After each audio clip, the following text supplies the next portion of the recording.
The time is just gone 8:33 a.m. and we now take a look at Ward 58 in Mayfair. Now, for many of us who have been to Mayfair recently, the suburb is actually in a mess. And there are two residents who have undertaken an inspection of the precinct around the Mayfair station and the lower end, which is close on to Ninth Avenue, if you know Mayfair. And they've obviously carried out this inspection and they made a few observations.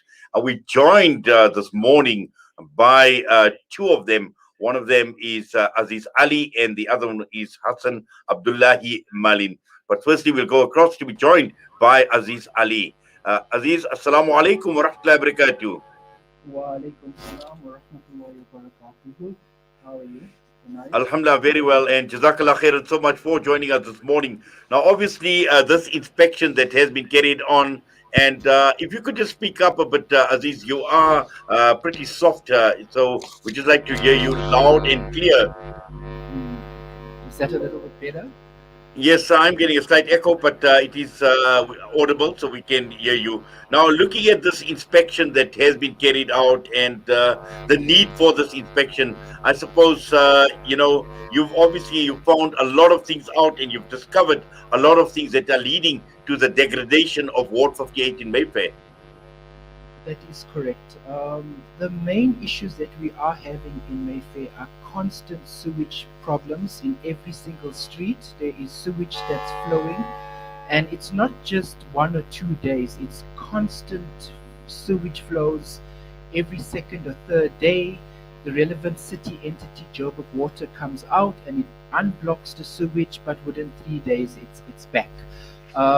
We have endless calls. They are assisting, they are trying to assist. But I think the root cause of what the ward is experiencing is basically crumbling infrastructure. Infrastructure that have been placed years ago, and with the large influx and densification of people living in and around Mayfair, the infrastructure cannot cope anymore. And we urgently need some vital and critical infrastructural upgrades like our sewage pipes, our electricity substations, because these are the things that are happening on a daily basis, and residents are getting frustrated. They are up in arms. I mean, you know about the water outage. I think you spoke to Istiak a few days ago about the water outage that we had for almost 6 days in certain areas.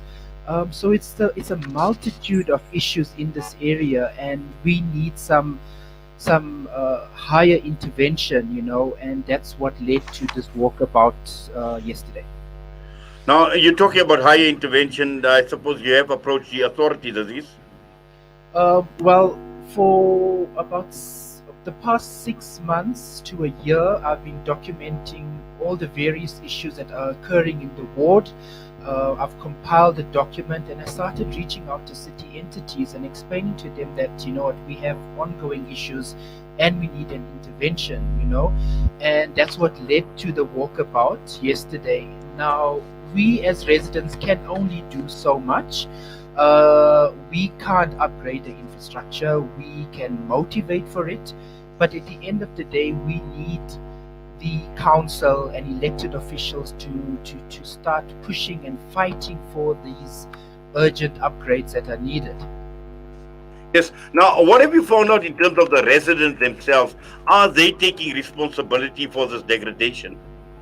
So, one of the things that came out of yesterday's walkabout is also the sustainability of what the city does, right? So the city can come out and, as an example, one of the very contentious issues that everybody talks about is the high influx of displaced persons in our ward, right?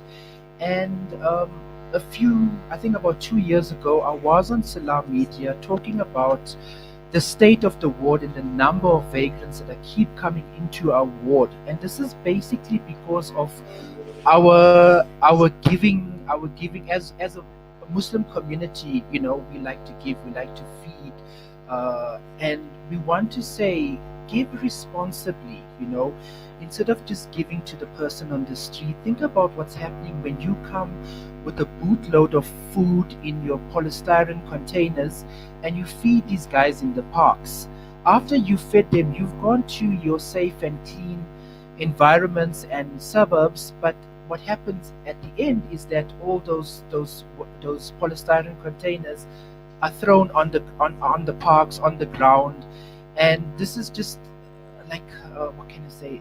They thrive here because they know they're constantly getting food, they're constantly getting money at the robots, and we want to say let's give responsibly. Go and give to your local orphanages, to your old age homes, to your charity organizations in the area, so that this zakat or your lila can be given out responsibly, because we we just don't know what to do anymore. I mean, I'm sure, like you said earlier when you started, you've driving through Mayfair and you just see how it's deteriorated over the past couple of years.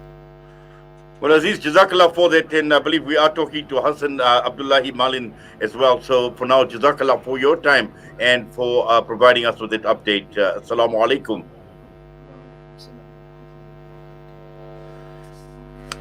Yes, we will obviously be joined shortly by Hasan Abdulaahi Maalin, who was part and parcel of the team that who joined Aziz Ali, who is also an active member, and he's been working behind the scenes as well. So we are going to go for a very quick break, and when we come back, we'll be joined by Hasan Abdulaahi Maalin.